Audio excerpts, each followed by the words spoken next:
scouting out, figuring out where exactly it's safe for them to be able to use their hammer. They don't want to run into too much. You can see Vert and Walkers, though, they have the prime positioning to hold on for height here as they build on towards this hill. And for the teams in this lobby, if you want to have a good game, you want to be one of the first ones to get up on this hill. And so for Coop and Hide and Seek, they need to start planning their way and getting up. Dubs and Xcept are doing a brilliant job, though. This is where you want to be. You don't want to be the teams stuck down below, late to rotate upwards. Because if you are, the likes of Vert and Walkers up on height will be ready to pounce, ready to take you out. And honestly, this is where Forecast, and this is why Vivid said it's probably one of the best augments in the game right now, because not only does it go up and over the mountain, it goes right back down below. So if you're trying to pick and choose your spot, you got to be careful, just like Dubs and Xcept under siege, under pressure. The bounce outside of zone, but a Shockwave Hammer into the hands of Dubs, send him right back in. Jamper's down. It's all up to Paper. 10 HP. He gets sent back to the lobby as Joji's trying to do the same. Rogue Kane went down. It's all up to him as a solo. Yeah, it's not looking too great. But you never know what Joji can do. He can always make something happen. Gets his eyes set on people. He sees people moving, and that might be his cue to start moving his way on as well. The hammer will allow him to do so. Needs to make sure he stays out of the line of sight, though, of and Walker taking a shot along the way. But they're the holders of height, getting chopped out, though, as you do so often this season. Just need to hold on, though. Yeah. They have the builds. They're getting challenged by Peterbot himself. Bugha as well. They're doing just enough. Shockwave hammering to the front side of zone, and guess what? Height is still theirs. Raining Bughas. Bugha and Peterbot, they weren't just happy with that first place in the previous game. They want another one. And so they'll look to try and play from height. We'll keep following that. Joji, though, we saw his journey as a solo, and it will sadly come to an end. Noxy and Okis waiting in the front side of the zone, looking back at all of these players, and are very, very comfortable. They now have to make a move, though. And as they look to make their move, they see to find themselves in the same position that they were capitalizing on others, stuck in the zone, stuck in the dirt, stuck in the ice. Sent back to the lobby. Dubs and Xcept will pick up another. They see all that loot there, and they see another player. They're going to keep taking shots. Brave move by Scare, but he had no other option trying to heal. Bugha still holding onto that high ground. Peterbot going to the backside of zone, trying to cover and making sure that they're set, but they're only just on one layer, and that's why Peterbot's going to go forward, build ahead, get that height, and try to secure it for him and Bugha. 6 teams left. This is definitely theirs for the taking. And this zone has been so awkward for all of these players that are down below. Having to slip and slide across the ice, and sliding into the wrong box is going to cost you, and that's exactly the fate that Vert faced. Walking right into Dubs. He's got 6 already this game. He is on 1. You said it yourself, Peterbot and Bugha looking to go back to back, and he's not only going to take part in it, he's going to try to take it by force, dropping down just enough to try to get the extra resource. You see him building up to protect Bugha, but Shockwave Hammer right back on down. The challenge against Dubs. Peterbot is going to go ahead and try to solidify himself. The patience, this man can attack anything, but he knows when and where to do it. We just saw him in this position a bit earlier, but this time he has Bugha with him, so there's going to be even more confidence. Coop and Hide and Seek, we saw them making brilliant plays earlier, cerebral in their attempts, and doing the same here, down low on Max. And so in this final sort of zone, they do have to hit big shots if they want to do it. Peterbot is ready and waiting, though. And so making sure to build up, don't want to lose height, don't want to get too excited, because there are still some top teams in this. Dubs and Xcept. Coop now playing as a solo, and now all about hitting these crucial shots. Xcept will fall, Dubs will fall as well, it seems, as Bugha and Peterbot are making him pay. Will they connect to the final shot? Having to drop down though for a second and use them chug splashes to heal, but you've got to think it's a matter of moments. Game 2, they had 8 eliminations in the Victory Royale. Game 3, they have 8 eliminations, picking up more to 9 and going back to back. These guys are looking to just lay down and take over the game and have it be their throne. They are the kings right now of NA West, and they're daring anybody to challenge them. We do not sing their praises for nothing. This is a serious team, and this is not just, you know, a top performance from them. This is a serious warning to the rest of NA East. You cannot mess with these guys. They will make anybody and everybody pay. What a game. To start the game off a bit slow and then roll through and just stop the whole lobby. What a duo. I am so impressed. This is looking like their day 1 of the qualifiers, even to make it to this point. Almost 100 eliminations in that session 1 alone. It made it to where they didn't have to go all out. They didn't have to spend too much energy yesterday. They're saving it all for today.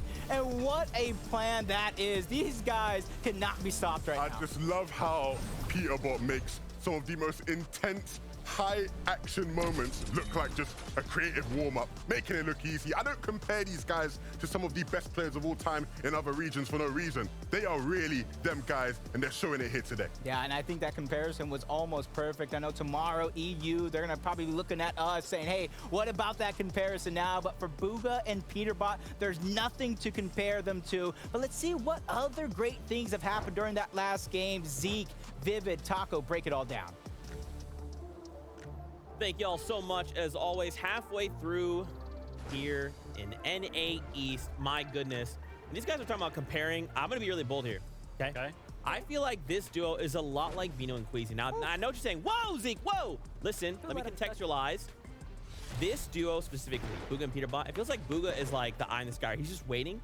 And he's like, okay, Peterbot right there. And then Peterbot's like, oh, sick, let me jump down. All right, sick, I'm coming back. You know, like, it's that kind of dynamic that these guys remind me a lot of. So it's cool to see that. I mean, after game 3, points speak for themselves. Yeah, I mean, 100%. I mean, I'm looking all the way at the top of the leaderboard, and Peterbot and Bugha are finding themselves up there. But there was just so much about this game that I actually liked and myself learned. First of all, Peterbot and Bugha shown us that the Shockwave Hammer, we talked about it in games number 1 and 2, it was really, really hard for teams to hold height because of the Shockwave Hammers. Bugha and Peterbot just kept hopping from high ground to high ground, making sure that they stayed at the front of the zone, so that way nobody at the back of zone could knock them out. But then it was also like, usually when we watch these high ground teams, they get caught up in applying pressure sometimes. But no, Peterbot and Bugha looked like they were just constantly ready for anybody that was going to Shockwave Hammer up, and it was the perfect counter to that. A lot of discipline exemplified here as well from Peterbot specifically, because he had instances where he could have gone for the finish on the Elims when he was able to find those knocks in those final moments, but he chose to stay cool and composed. He waited for the perfect moment to actually strike, and he looked like he was out there on a firing range for a hot minute. Love to see it. In third, Hide and Seek and Cooper. I mean, these guys also just putting on an absolute show for us here in NA East. Sitting pretty in third place, and I mean, I just love that we get to see kind of more names highlighted. Yeah, I mean, 100%. And that's on the back foot of them also utilizing the hammer very, very well. I mean, Cooper getting caught off guard here, making himself get all the way into this end game. And it's a really bold strategy to actually go out into the storm with the hammer, right? It's always a bold strategy to go into the storm, but he knows that he has enough charges to kind of make that play, make sure he lives just a little bit longer, and then come right back with it. Again, though, it's just another fantastic solo clutch coming out of Cooper and this duo. They can just trust in each other. And, well, I think that Seek has a lot of faith in Cooper at this point, because first he made it to 5th, now to 3rd, and it just continues to help them climb, because that's a +9 on the leaderboards. So good, man. Just so much talent here in NA East. One of my favorite things to see. Now, we do have a very special guest joining us here in just a moment. It is none other than Tokata. Hello, buddy. Hello, how's it going? Great. I mean, it's been amazing so far. Thank you so much for having me. It is great to see you, my friend. How are you enjoying things so far? I know we've kind of announced this global championship, and you got kind of like a little bit of a taste of that at Invitational. Are you excited for the global championship? Look, words can't even describe my excitement. I use the same phrase in Invitational, and seeing the hype from the audience, from the community, from the players internationally, I mean, players from Asia representing Middle East, I mean, it was a once-in-a-lifetime experience, and with the global championship being announced, I can't wait to see who makes it there, and I mean, how the competition rolls out. So, Takata, how are you and your watch party enjoying the game so far, though? It's been crazy, right? We've seen some clutches. I mean, Peterbot has been popping off. We have some big names like Kanata Agers doing great. Overall, I mean, there's been some insane clutches. I'm loving it, but I really want to see who kind of ends up coming out on top. I mean, this is week 1 of the qualifiers, so. Yeah, and quick question before we let you go, and I don't want you to say forecast, that's way too easy of an answer. What is your favorite augment right now in Fortnite? Look, that's a good question. I could go for like the combination, getting the light fingers and pistol lamp to kind of make the pistol be a lot stronger. But I think I'm gonna have to pick Danger Hero, because it's so useful when you do get cracked to get that little bit of extra mobility and your health getting regen. So if I can't say forecast, I'm gonna have to say Danger Hero. And what are you looking forward to in the last like 3 games here? Is there anything that you're maybe like hoping to see that we haven't seen yet? Look, I'm glad you asked, because we've seen a lot of the Titans perform, right? The Peterbot, the Agers, the Kanata, but there's a duo that, you know, I'm interested in. It's Costa, who's representing Argentina, and his duo partner Zeus representing Mexico. You know me, you know how I like supporting my Spanish-speaking friends, so I want to see them do a comeback. They're not doing the best right now, but they're halfway up that leaderboard, and if they get a few good games, I wouldn't be surprised if we see them at the top. That's awesome. Well, Tokata, thank you so much for your time, buddy. We'll be seeing you here for weeks 4 and 5 of Major number 1. Man, I love Tokata so much. He's but great. we have 3 more games left to go here. I'm not gonna lie, guys. I'm kind of in love with the Shockwave Hammer. I said it. I said it. We've seen a lot of plays around him. I mean, a lot of chaos going on, a lot of plays being made, and I can't wait to get like 3 more times of that. You know, everybody's entitled to an opinion, Zeke. I'll leave it at that. Okay. Oh my God. Wow. Anyway, you know what? Cameron, just come here. Yeah, just ignore Taco. Hey, guess what? Game number 4 is upon us, so we ain't gotta wait much longer. Let's get into it.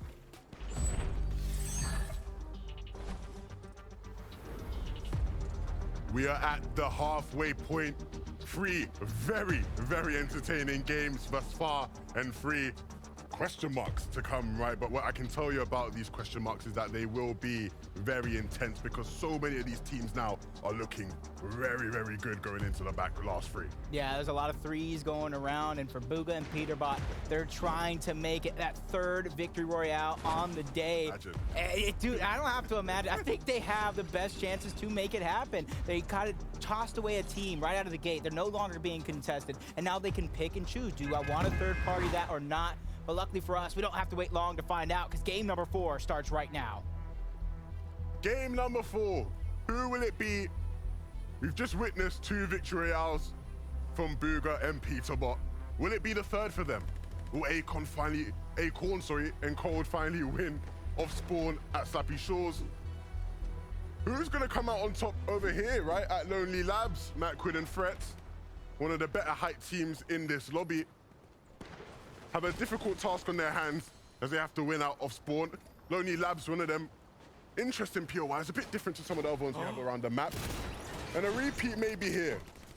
With the Yomzo and Rise looking not too good off spawn. We threw the number of 3 around, and this might be the 3rd time. They go down very, very early. Then Evio pull it back, and Acorn doing it well on the other side of the map. But no, Rise gets denied again. Braids and Moo are just taking over this landing spot, calling it theirs, but Cold is down at the top of the factory. Hide and Seek is doing just that, trying to play hide and seek to stay alive. I do believe Acorn is going to be able to get the res. Yeah, there's a sliver of hope finally for this duo. We might finally get the chance to watch Acorn and Cold play out a full game. But as I say that, it's none other than the lobby boss, the lobby king, walking through and causing issues. Peterbot running in a big shot onto Acorn. And in the one game where they might finally have won their spawn, they have the best duo in the lobby rolling on through. This is just so difficult to watch if you're a fan of Acorn and Cold. Cold finally being a limb, and Acorn just waiting for the inevitable, it seems.